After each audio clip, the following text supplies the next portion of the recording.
Welcome to the Cyber 24 podcast, a weekly pod dedicated to helping businesses and governmental leaders better understand the often intimidating topic of cybersecurity so you can make better decisions for your organization. I'm Marty Carpenter of 24/9, work in strategic communication, public affairs, and government relations. I'm joined today by our expert panel of one, Dan Schuyler from VLCM. Dan, how are you doing? Good, Marty. Thanks. It's always great to be with you and be on the pod. Well, glad to have you here. Our topic this week, two of the most common types of attacks that hackers use. And we're going to talk specifically about malware and phishing schemes. And let's start with that a little bit. But I just want to maybe preface it all by saying, if you're a business thinking you won't get hit by malware attacks or phishing schemes really leaves you vulnerable, leaves you at the mercy of hackers who could take your business for hundreds, for all the money you've got. they can get to you. Suddenly you're at their mercy. And they already do this and take hundreds of millions of dollars from businesses each year. So today on the show, we'll look at the threat and the steps you can take to protect yourself and your business. So first, maybe let's start with a little definition of terms. And let's start with phishing schemes and then even another offshoot of that, spear phishing. But Dan, tell us first, what is a phishing scheme and what makes it so effective for hackers?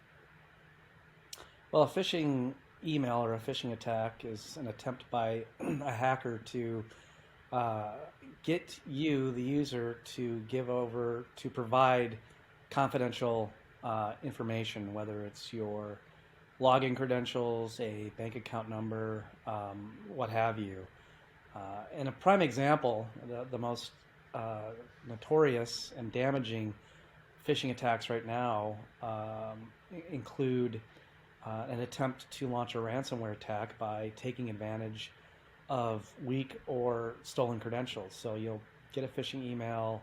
It'll say something to the effect that you need to click on this link to change your password because your account will be locked out if you don't.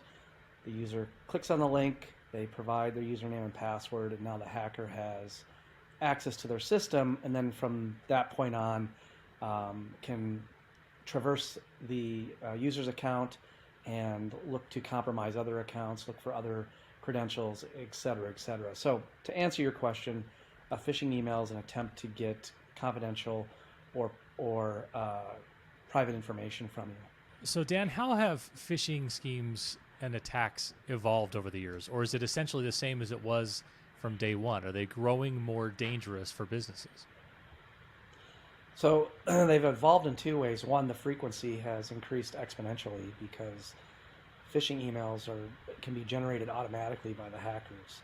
And they've also grown in sophistication from the type of phishing email. If you look at phishing emails today versus 2-3 years ago, it's very hard to distinguish a phishing email from a legitimate email because the sophistication of the emails has increased.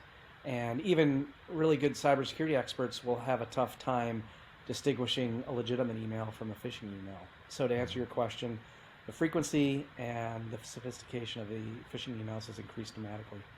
I would think at some level it's even just that the language is more difficult to detect, right? It seems like when these were first introduced, it was a Nigerian prince, and then it was always grammatical mistakes where you'd say, that's not a person, that's someone who's trying to translate into English. And it's gotten better as part of like an overall, I guess they've gotten more sophisticated that way. And then social engineering plays a role in this as well, that you're trying to help people give you their trust. If you're a hacker, you want to gain their trust, and that's an element of this as well, right? Yeah, and they're more targeted as well. Before it was just a shotgun effect. Just send out these phishing emails to everybody and see who takes the bait. And now they're more targeted, and we'll mention this, it's spear phishing. We're looking to target a specific individual. The most common is somebody who is brand new to the organization, who just starts, and the phishing email will attempt to get some personal information from that person. The phishing email will look like it's coming from the CEO or the CFO of the organization to a brand new employee. Of course, you're a brand new employee, you want to impress the CEO or the CFO, so you don't know any difference, so you're going to respond, you're going to provide that information. So they've become more targeted. To your point, the language has become more sophisticated and much more difficult to discern from a legitimate email. I like the way you break that down with the difference between phishing and spear phishing. So in my mind, since we're relating this to phishing just with the name, phishing is more casting a net and trying to collect whatever you can, and spear phishing is targeting an individual fish and trying to stab that one fish. Is that a good way for business leaders to think about this? Exactly, yes. All right. So what would you recommend for a business to defend against these types of attacks? Like, what can a business do other than just sort of tell people to be on the lookout? I mean, there has to be something a little more sophisticated than that. And maybe I guess you could break it down. What does technology allow us to do to protect businesses? And then what kind of individual human training needs to be a part of it? Well, you named the two things that are very important, both technology from an email protection technology and email security technology.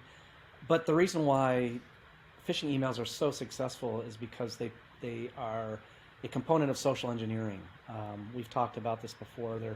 They're trying to get you to do something quickly. If you don't do it, you'll be penalized or punished, locked out of an account, or they're trying to take advantage of your sense of nobility by providing information to somebody who you trust. And so they're using trust, they're using urgency, they're using a penalty to social engineer you into providing information that you normally wouldn't do. So to answer your question, there's two things you can do. You can implement an email security solution that has the technology and the ability to scan these emails and look for those nuances that we mentioned to determine, is it a legitimate sender? Does the content seem suspicious? And determine if it's a potential phishing email and to alert you to that fact or quarantine that email. Yeah, so technology isn't perfect. If it was, we wouldn't be having this conversation. So training is an important component of security awareness. Training is an important component of your overall security posture. So teaching employees what to look for with regards to a phishing email. The best thing to do is to dissect a phishing email during your security awareness training. Go over the indicators that indicate that it is a phishing email, the recipient's address, the context of the email, the language being used, et cetera, et cetera. So security awareness training around phishing is an important component of your overall security posture, in addition to the technology, again, email security technology. Let's talk about another concern business leaders should have, and that is malware attacks, specifically. Well, I don't know. There's so many ways we could get into malware attacks, but I think it's probably important for the audience. Let's start with something really fundamental. Give us the overall picture of what malware attacks are and why they are of concern for an organization. Yeah, so a malware attack is any type of executable or program that's malicious, that's running on your system, something that you don't want running on your system, something that's trying to gather data or create some type of malicious activity. That's a malware attack, if you will, and there's a variety of different malware attacks out there. I know we're going to talk about them. There's Trojan horses, there's bot attacks, et cetera, et cetera. But really, the definition of a malware attack is any type of malicious application or executable that's running on your system. Yeah, you got hardware, software, and unfortunately, you got malware. So let's jump into a few of those things, because if we're talking about anything really software-wise, malware that would steal, encrypt, delete sensitive data from your system, and a lot of times, mostly in a way that doesn't make that obvious to the user, right? Where you may or may not be able to detect that there's something going on your computer other than the thing you're trying to make it do.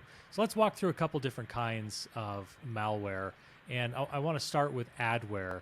Now, what is adware, and what do you do to protect against it, or why is it a threat?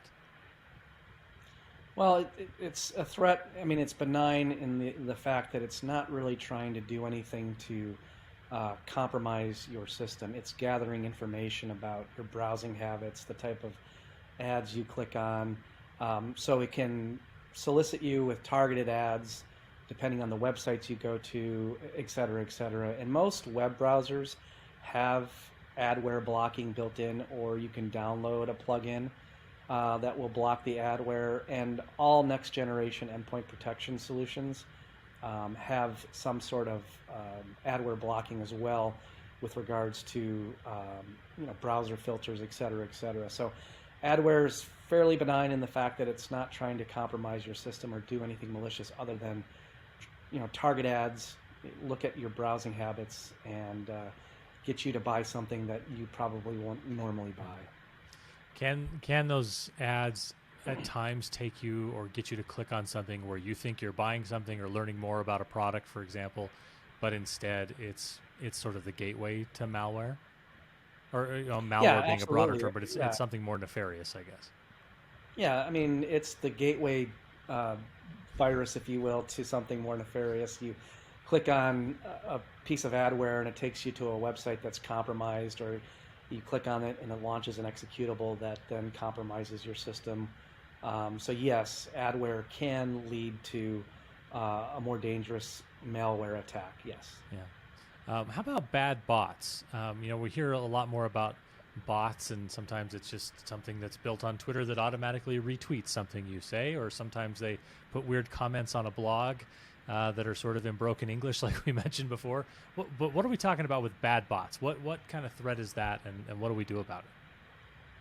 So a bot is just another piece of malware running on your device, doing something without your knowledge. Usually a bot that that gets installed on your system is, in most cases, part of what's called a DDoS attack, a distributed denial of service attack. So somebody is trying to bring down another website by overwhelming it with requests.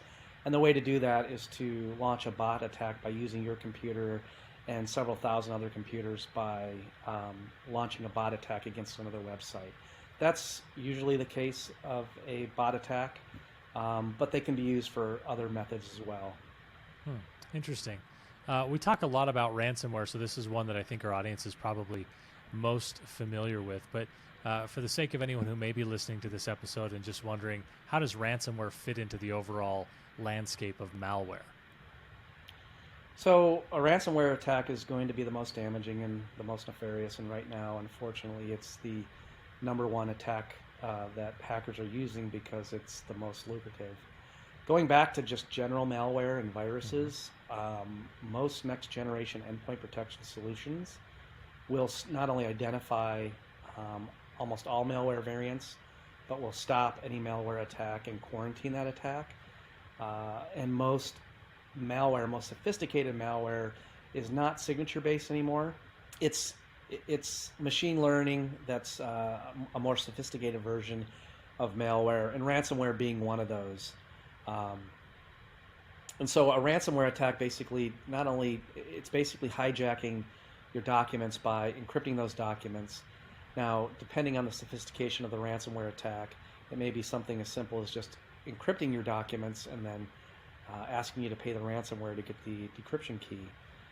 The more sophisticated ransomware attacks, depending on the level of sophistication, will not only encrypt your documents, but will hold your data hostage in an effort to get you to pay the ransom. So the hackers will say, if you don't pay the ransom by a certain date and time, that your data will be made public in an effort to get you to pay the ransom. Yeah. And then the more sophisticated attacks will, especially on a corporation, will traverse the network, encrypting backups and other devices. And we just saw the big attack on the Continental Pipeline attack just recently. We don't know the details of that attack, but clearly that was a ransomware attack that took the entire organization down and out of service for a while. Yeah, and there were some reports this week that the ransom was paid and it was $5 million, which probably a steal considering the damage that it actually did. When you think it may have cost the company $5 million, but what did it cost U.S. consumers when it came to higher gasoline prices? And all we got out of it was, I guess, the head-shaking moment of watching people put gasoline in garbage bags, which That's right. is a new low, I think, for the nation, for sure. Okay, one more on the list I want to touch on, and these are Trojans, and I think a lot of people would have said, hey, if you'd have asked them about malware 10 years ago, they probably could have said, well, it's like a Trojan horse attack. Is that still the right way to think about it? Are these any different? Have they changed or evolved in any way? And maybe even start with just, are we assuming the right thing, that it's what we think of when we think of a Trojan horse? Yeah, Trojan horse is just a program in disguise. What looks to be a legitimate program that actually has malicious code built into it. So you're downloading a puzzle or a browser plugin, and it's actually got malicious code that once you install it and run it, it will execute that malicious code. But again, most next generation endpoint protection solutions will be able to identify that malicious code, that malicious activity, stop it and isolate it and quarantine it. And so we're not seeing a lot of success with Trojan horses and viruses, et cetera, because they're old school type of attacks. Not that they're not successful. Again, most next generation endpoint protection solutions will detect Trojan horses, stop a Trojan horse, and quarantine them. But these malware attacks are getting more sophisticated. They're not signature based, and they, depending on the sophistication of the malware attack, your system can get compromised. But again, a lot of these attacks are stopped by next generation endpoint protection security solutions. Yeah, so kind of to wrap up on this discussion, I would think that if I am a business leader, if I'm in charge of running my company, or have some kind of C-suite level position with my company, and having just seen the Colonial Pipeline being knocked offline for 6 days or so because security was insufficient, that what I would take from this is there are technologies that can help me with this, and there is expertise that I can bring in to help me make sure I've got this right. And that number two, I also need to do a lot with my own employees and make sure that there is a climate or a culture, I would say, of cybersecurity. Does that sound right? Yeah, I mean, the Colonial Pipeline attack should be a wake-up call for any organization. Again, we don't know the details of the attack, how it happened, but if a company of that size can get hit by ransomware, then any company is vulnerable. And we've seen this time and time again.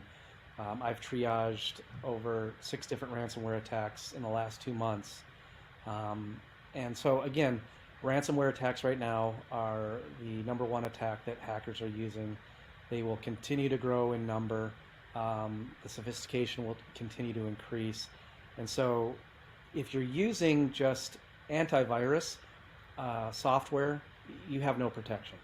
So again, and I know it sounds like I'm beating a dead horse here, but you need next generation endpoint protection solutions that can identify malicious activity and are not just looking for signature-based viruses or malware.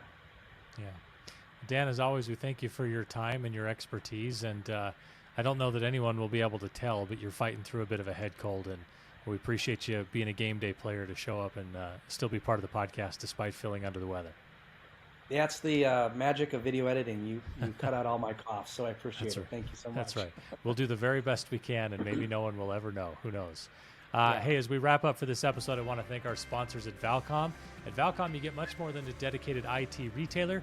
They become an extension of your IT team. So whether you're a startup or an enterprise, Valcom has the technical sales and engineering expertise to make your business more effective and more productive. You can find them online at VLCM.com.